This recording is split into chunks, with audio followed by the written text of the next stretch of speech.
Tonight, imagine holding a Neanderthal newborn. The baby is tiny, but not delicate. Its chest is already wide, its limbs are already thick.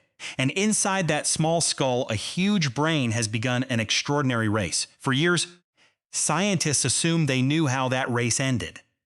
Neanderthal children grew up fast, faster than you, maybe dramatically faster. It made intuitive sense. Their world was cold, their lives were dangerous, their bodies were powerful, so childhood must have been short. But fossils have been telling a stranger story. Neanderthal babies may have grown faster in some ways, and slower in others. Their childhood was not simply compressed, it was rearranged. The answer is hidden in bones, in teeth, and in microscopic lines no wider than a few cells. Those lines reveal something deeply familiar.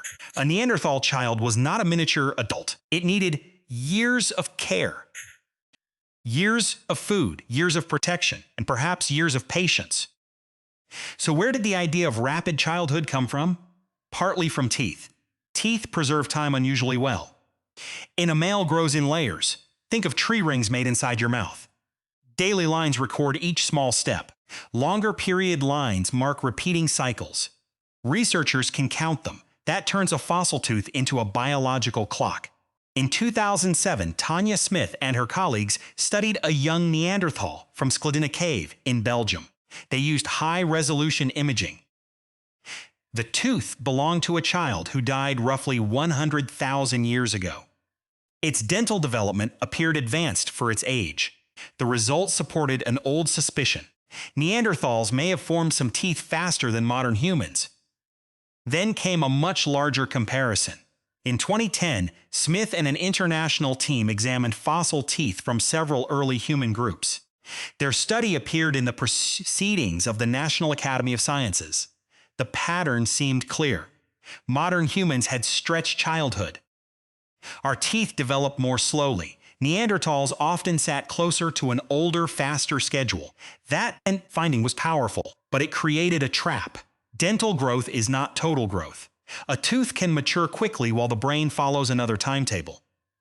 The chest can develop early while the skeleton remains unfinished. One body contains several clocks, and those clocks do not always agree. The first major clue came from a newborn. In 2008, Marcia Ponce de Leon and researchers at the University of Zurich reconstructed Neanderthal birth and brain growth. They studied a newborn skeleton from Mosaic cave in Russia. They also examined the pelvis of an adult Neanderthal female. The reconstruction suggested that Neanderthal newborn brains were about the same size as yours at birth, roughly 400 cubic centimeters. That is already enormous for a primate. But after birth, the Neanderthal brain grew faster, not twice as fast, but fast enough to reach a larger adult size. This matters. A rapidly growing brain is expensive. It burns energy. It requires fat. It requires protein, and it requires somebody else to provide them. A newborn cannot hunt. A toddler cannot carry enough food. Fast brain growth does not create independence. It creates the first reversal. The faster the brain grows, the more support the child may need. Now look below the neck. In 2016, Timothy Weaver and his colleagues analyzed 2 Neanderthal newborns. One came from Mosaic cave. The other came from Le Moustier in France. Their study appeared in the Proceedings of the National Academy of Sciences. The babies already showed classic Neanderthal proportions: wide bodies, long pubic bones, robust limbs. These were not features added during puberty. They began before birth. That means Neanderthal babies entered the world with a body plan already tuned for cold. A broad trunk loses heat more slowly. Shorter, heavier limbs reduce exposed surface area. Natural selection had moved part of adult anatomy into prenatal development. But again, early shape did not mean early adulthood. A newborn can look Neanderthal immediately. It still cannot survive alone. So what happened through childhood? A remarkable skeleton from El Sidrón cave in northern Spain offered an answer. The child is known as El Sidrón J1. He died around 49,000 years ago.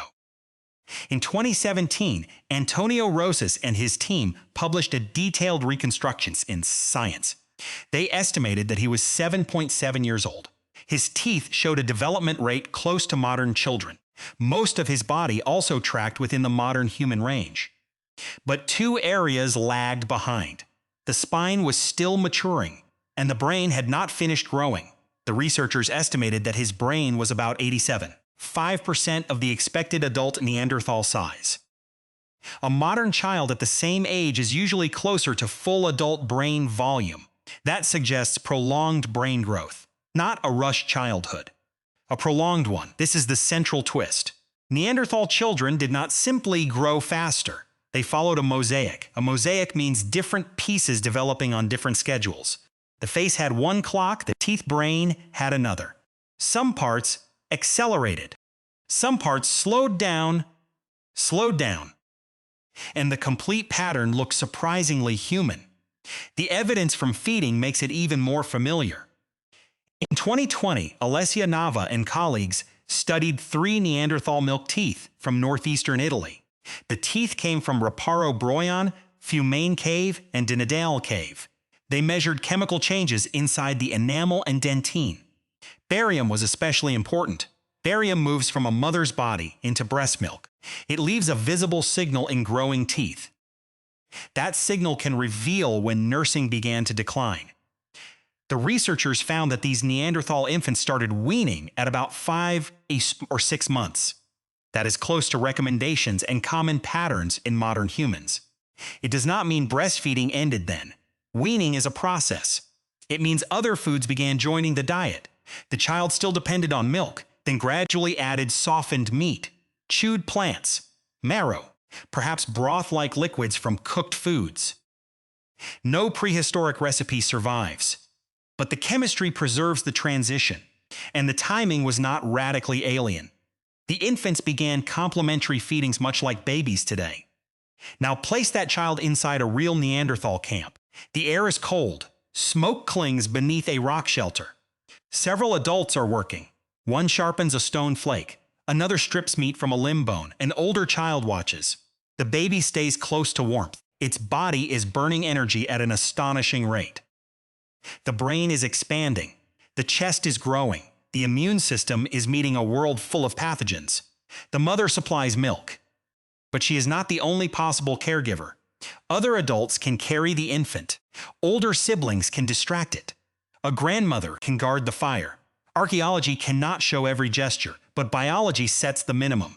A slow, costly childhood demands cooperation. That child needs calories every day, protection every night, and teaching for years. Teaching matters because Neanderthal survival was not automatic.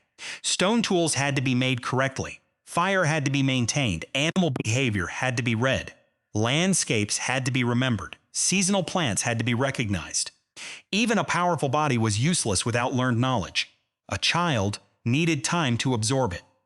That time may explain why Neanderthal childhood could not be brutally short. Complex behavior creates a long apprenticeship. You do not inherit a hunting route in your bones. You learn it. You do not grow a stone tool sequence in your muscles. You practice it. And practice requires adults willing to tolerate mistakes.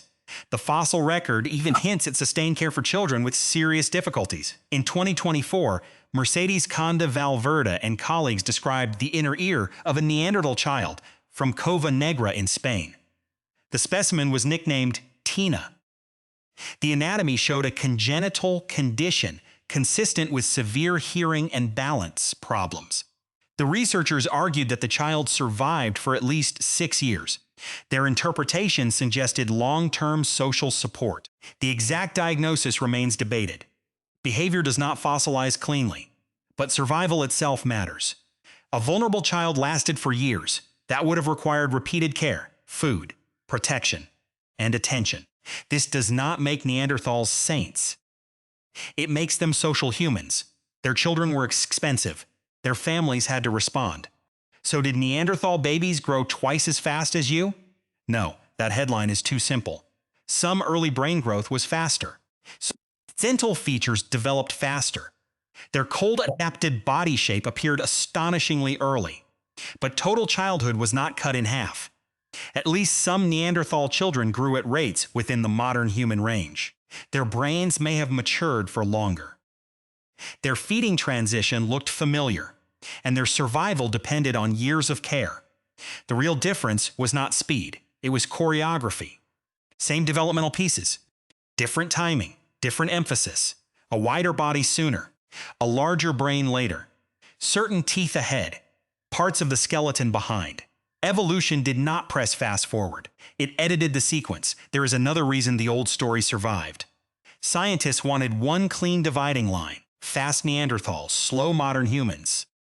Short childhood, long childhood. But evolution rarely respects clean categories. It changes one tissue at a time, one growth phase at a time, one trade-off at a time. A faster forming tooth may help a child process tougher food sooner. A broad chest may protect heat from the first winter. A longer growing brain may preserve extra time for learning. Each feature solves a different problem. Together, they create a life history. Life history is a technical phrase. It means the schedule of birth, growth, reproduction, and death. That schedule is not controlled by one master switch. It is a negotiation. Energy goes toward the brain, then muscle, then immunity, then repair. A sick season can slow growth. A rich season can accelerate it. So one fossil child cannot represent every Neanderthal. Neither can one tooth. Researchers need patterns across individuals, caves, climates, and thousands of years. That evidence is still incomplete. But the broad picture is becoming harder to deny. Neanderthal development was neither primitive nor simply accelerated. It was flexible, specialized, and recognizably human. That changes how you should picture a Neanderthal family. Not as a cluster of hardened adults with small adults beside them, but as a community carrying unfinished people. Children who cried, children who watched, children who copied badly, children who needed food before they could contribute it. The same bargain every human family makes. Years of effort now, competence later. Your own childhood was unusually long, longer than almost any other animal's. That delay can feel like weakness, but it is one of humanity's greatest technologies. A long childhood creates room for culture, language, memory, trust, and knowledge too complicated for instinct. Neanderthals appear to have shared much of that strategy, not exactly, not identically, but deeply enough to erase the old caricature. They were not born ready for the Ice Age. They had to be raised for it. Tonight, imagine holding that Neanderthal newborn again. Its body already carries the cold. Its brain is racing toward a remarkable size. But the child is not racing toward independence. It is racing deeper independence. Because the faster that brain grows, the more people it needs around it. The baby in your arms is not a tiny brute. It is a promise. And like every human promise, it takes years to keep.